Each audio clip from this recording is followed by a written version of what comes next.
안녕하세요. 한배국제결혼 전문업체 두물머리 조성우입니다. 오늘 주제는 이 구독자분께서 사연을 보내주셨어요. 그래서 이제 제가 전화로 이제 상담을 제가 해드렸는데, 내용은 결혼은 한 4년 정도 했고, 그리고 이제 결혼 생활 2년서부터 앞으로의 2년까지 잠자리를 계속 거부했다고 하더라고요. 잠자리 거부를 한 거는 피곤하다, 하고 싶지 않다, 그리고 생리를 한다 이러면서 이제 계속 미루다가 결국에는 이제 신부가 짐을 다 싸고서는 이제 가출을 했어요. 그래서 이제 이 남성분은 현재 이제 이혼 소송 준비를 진행을 했고, 이제 한 3개월, 4개월 있으면은 판결이 나온다고 하더라고요. 이혼 소송에 대한 판결. 그래도 이제 남자분께서 하는 얘기는 불행 중 다행이다. 왜냐면 이제 비자를 받고, 그리고 이제 그 가출하는 시점이 몇 개월 안 있으면 이제 5년이 지나가기 때문에 마지막 지푸라기라도 잡는 심정으로 이제 저한테 상담을 했고, 저하고 같이 이렇게 국제결혼에 대해서 또 이렇게 희망을 좀 갖고 싶어 한다고 하더라고요. 근데 이제 남성분의 얘기를 들어보면, 여성이 아무런 이유 없이 잠자리를 거부를 했다라고 하면, 이 여성한테는 분명히 다른 남자가 있었겠죠. 만나는 사람이 있던가, 아니면 남자를 이렇게 또 만나고, 잠자리도 하고 했을 것 같아요. 남성분의 말에 의하면. 근데 반대로 또 보면 4년이라는 시간을 같이 보냈단 말이에요. 그러면 4년이라는 시간을 같이 보냈게 되면 이 4년이라는 기간 동안에 잠자리를 한 번이라도 이렇게 안 할 수는 없거든요. 근데 어떠한 이유는 분명히 제가 볼 때는 있다고 저는 생각을 해요. 만약에 이제 남자 말이 진실이다라고 하면 여자가 어떤 문제가 있기 때문에 잠자리를 거부한 거고, 그리고 같이 사는 거를 싫어하니까, 그래서 이제 가출을 제가 했다고 생각이 되는 거고, 만약에 이제 여자 입장에서는 이제 무분별한 잠자리를 요구한다든지, 시도 때도 없이, 신부 컨디션이 안 좋은데도 잠자리를 요구했다라고 하면, 이제 그런 부분이 너무 이렇게 싫어서 또 도망갈 수 있는 부분이거든요. 근데 제가 3자 입장에서 누가 잘했다, 누가 잘못했다라고는 얘기는 할 수가 없어요. 근데 이제 아마 두 사람의 말을 정확하게 들어보면 자잘못을 따질 수가 있는데, 제가 이 상담을 들었다고 해서 누가 잘했고 누가 잘못했다라고는 판단을 못 하겠더라고요. 그리고 이제 그 남성분께서는 이제 이혼이 되고 나면 자기도 이제 마지막으로 이제 좋은 신부 만나서 결혼을 좀 했으면 한다고 이렇게 얘기는 하시더라고요. 근데 제가 이제 그런 부분은 한번 물어봤어요. 어떻게 만났냐? 어떻게 만났냐고 물어보니까 그분께서 하는 얘기는 이제 한배 부부로 이제 한국에서 잘 사는 부부가 있는데, 그 베트남 여성분이 소개해준 친척이라고 얘기를 하더라고요. 그래서 이제 그 남자는, 그러면은 이모가 한국에서 살고 있으니까 도망가거나 그러진 않겠다. 근데 남자분들이 참 단순한 게 뭐냐면, 솔직한 얘기로 한국 사람 대 한국 사람이 만나서 부부 생활을 하다가 서로 안 맞으면 도망갈 수도 있고 이혼할 수도 있고 다 그래요. 근데 꼭 외국 여성과 결혼하면 뭐 이모가 한국에 있으니까 가출 안 하겠지? 왜 그렇게 단순한 생각을 하는지 모르겠어요. 그래서 이제 그 남성분께서는 이모가 이제 한국에 있으니까, 그럼 결혼하고 하면은 이모가 한국 생활에 대해서 잘 얘기를 해줄 거고, 그리고 이모가 있으니까 한국에서 필요한 이런 부분을 이모가 이렇게 또 생활의 지혜를 또 알려줄 수 있으니까 해서, 아, 좋겠다 생각을 하고서는 이제 뭐 만나보고 이제 결혼을 했다고 하더라고요. 그래서 제가 그분한테도 그랬어요. 만난 지 얼마 만에 결혼을 했냐. 그러니까 이제 자기가 뭐 결혼을 어떻게 진행을 하고 하는지 몰라서 소개는 이렇게 받았어도 이제 국제결혼 업체 그 대표하고 이런저런 얘기를 하고 나서 뭐 현지에서 결혼하고 서류하고 이런 부분을 도움을 받았다. 결국에는 조금 이렇게 빠르게 좀 결혼하지 않았나 싶더라고요. 그리고 저는 이 한국 분들이 만약에 국제 결혼을 한다라고 하면 주변에 뭐라고 해야 되나? 열등감에 사로잡힌 사람들, 그리고 이제 동남아를 혐오하는 사람들이 항상 그 얘기를 해요. 국제 결혼 매매혼이다. 그리고 뭐 외국 여성이 한국에 와서 사는 이유는 딱 하나다. 돈 벌기 위해서 산다. 그리고 외국인 등록증 나오면 바로 도망간다. 뭐 이런 이제 생각을 하고 있는데, 근데 반대로 외국 사람을 만나서 잘 사는 부부도 많이 있어요. 뭐 예를 들어서 한국 사람 대 미국 사람, 그리고 뭐 한국 사람 대 뭐 일본 사람, 한국 사람 대 뭐 중국 사람, 뭐 한국 사람 대 뭐 우크라이나, 뭐 러시아, 다양한 다문화 부부가 이 유튜브를 통해서 뭐 쇼츠를 통해서 우리는 이렇게 이렇게 행복하게 살아요 하면서 이렇게 영상을 찍어요. 저도 시간이 나면 우리 와이프하고 뭐 간단하게 뭐 영상도 찍고 어디 놀러 가면은 또 영상도 찍고 뭐 애기랑 놀 때도 영상도 찍고 하거든요. 근데 타 국가와 국제 결혼을 하는 거는 그렇게 뭐 선입견이 나쁘게 생각을 안 해요. 근데 꼭 아시아 국가와 뭐 동남아 국가와 결혼을 하게 되면 열등감에 사로잡힌 사람, 그리고 이제 국제 결혼에 대해서 부정적으로 생각하는 사람들은 다 안 좋게 생각을 하고, 너 그럴 줄 알았어. 너 도망갈 줄 알았어. 이렇게 얘기를 해요. 그러면 한번 생각을 해보세요. 아무리 업체에서 이렇게 진행을 한다 하더라도 자기가 주장하는 게 있을 거 아니에요. 저는 이 아가씨에 대해서 마음에 드는데 이 아가씨가 정말 나에게 마음이 있는지 없는지 이 부분도 알고 싶습니다. 그러면은 업체 사장님이 나쁜 사람이 아니면 그러면 어? 낼 거 내고 사전규제 충분히 하고 그리고 결혼을 진행을 합시다. 이렇게 얘기하는 업체도 있고 그 빨리빨리 해야 돼요 하고서는 이제 속전속결로 하는 경우도 있어요. 그리고 100이면 한 90 이상은 저는 뭐 사람만 착하면 돼요. 이렇게 얘기를 하는데 실무 프로필을 보면 조금 더 예쁜 사람, 뭐 조금 더 몸매가 좀 좋은 사람, 그런 여성들을 많이 찾아요. 그러면 어 제가 이제 항상 하는 얘기는 딱 그거예요. 요즘에는 베트남도 경제도 많이 이제 발달이 됐고, 그리고 이제 이 사람들도 급여가 어느 정도 받는 사람들은 또 어느 정도 좀 꽤 높게 받는 사람들이 있어요. 평균 뭐 옛날에는 뭐 30만 원 받는다, 40만 원 받는다 하는데 요즘에는 이제 평균적으로 한 4, 50만 원 받는 사람도 있고 능력에 따라서 돈 100만 원 정도 받는 사람도 있어요. 그러면 베트남에서 돈 100만 원을 받을 정도면 우리나라에서 350, 400만 원 정도 벌 수 있는 능력을 가진 좀 어느 정도 이제 위치에 있는 직업을 갖고 있는 그 베트남 여성들이 있다 이 말이죠. 그렇기 때문에 너무 뭐 외모라든지 그리고 뭐 몸매라든지 그런 걸 보지 마시고 나하고 정말 잘 맞는지 이거를 보세요. 왜냐면은 얼굴 보고 살 게 아니잖아요.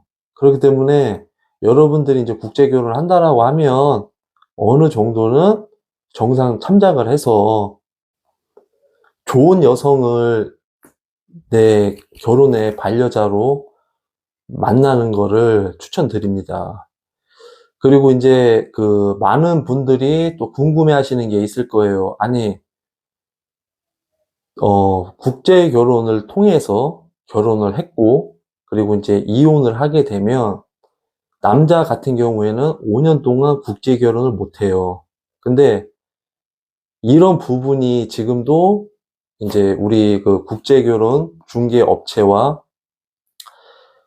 국회의사당, 그리고 이제 우리가 이제 국회의사당 가서 그 여가부하고 이게 다투는 이유 중에 하나가 그거거든요. 베트남 여자는 외국인 등록증을 받고 가출을 해도 합법적으로 여자를 추방할 수 있는 권한이 없다. 왜? 사실혼이니까. 근데 한국 남자 같은 경우에는 5년 동안 규제에 묶여 있어서 국제 결혼을 못 한다 이 말이에요. 그러면은 하나밖에 없어요. 딱 하나. 예를 들어서 뭐 국제 결혼을 다시 진행을 한다. 그러면 베트남 여성한테 자초지종을 다 얘기를 해요. 사실 이만저만 해서 결혼을 했는데 이 아가씨가 도망을 가서 나는 5년 동안에 결혼을 못 합니다. 하지만 하나 방법은 있겠죠. 편법은 있겠죠. 융통성 있게. 내가 현지 여성한테 자기의 과거를 다 얘기를 하고 저하고 결혼을 해주면 안 되겠냐 이렇게 물어보고 난 후에 대신 결혼 비자를 받고 한국으로 넘어올 수 있는 방법은 임신한 후에 출산을 하게 되면 이게 또 비자를 또 내줄 수가 있어요. 왜? 아이의 그 친자 확인을 통해서 이 아이가 내 아이구나 하면은 대한민국에서는 DNA 분석하고 서류해서 결혼 비자 하는데 문제가 없어요. 그래서 이렇게 유도리 있게 하는 방법도 있어요. 그거는 저뿐만 아니라 타 행정사에서도 이러이러한 부분에 묶여 있는 거를 이제 행정 업무를 통해서 또 이제 비자 발급도 많이 해주는 케이스 중에 하나거든요. 그리고 이제 여러분들이 이제 국제 결혼을 한다라고 생각을 할 때 대부분 뭐 사진 보고 프로필 보고 의미 하나도 없어요. 내가 직접 만나보고 이 사람이 성향이 어떤지, 성품이 어떤지 이런 부분을 다 꼼꼼히 체크해보고 그리고 이제 신부의 친구들은 어떤지 내가 정말 이 사람을 믿을 수 있는지 그런 생각이 확고하게 든다고 했을 때 그때 결혼을 진행을 해도 늦지 않으니까 좀 더 만나는 건 편하게 만나고 내가 결혼을 해야지 라고 생각을 하는 거는 신중하게 여러분들이 판단을 했으면 좋겠어요. 저도 국제 결혼을 한다라고 했을 때 처음에는 그냥 편한 마음으로 갔어요. 그냥 여행 간다 생각하고서 저도 갔고 그리고 이제 만나다 보니까 정말 내가 생각했던 거랑 정말 다르구나 이걸 저도 느꼈고 그리고 나서 그 사람의 됨됨이를 저는 꾸준히 관찰했어요. 1년 동안. 그리고 약혼식을 먼저 진행을 했고 그리고 이제 1년이 지난 후에 저도 결혼을 했고 지금 보시다시피 현재는 이제 애기 엄마가 이제 국적도 취득했고 이 성봉 창설하고 개명 허가 받고 해서 지금은 이제 한국 이름을 갖게 되었어요. 근데 많은 사람들이 저 같은 이 루트를 바라고 있을 거예요. 외국인 등록증 나오고 애기 하나 갖고 뭐 하나에서 둘 뭐 어떤 사람 뭐 세 명씩 가는 사람도 있으니까 그리고 이제 한국 국적을 또 받고 그러면은 한국 국적을 갖게 되면 그래도 이제 뭐 직장을 다닌다든지 뭐 회사 쪽을 다닌다든지 그래서 더 나은 직장을 얻을 수가 있어요. 근데 만약에 외국인 등록증만 있고 내가 한국말을 잘 못해. 그러면은 뭐 식당 가서 홀서빙을 한다든지 뭐 주방 일을 한다든지 아니면은 생산직 가가지고 힘든 일을 또 한다든지 할 수가 있으니까.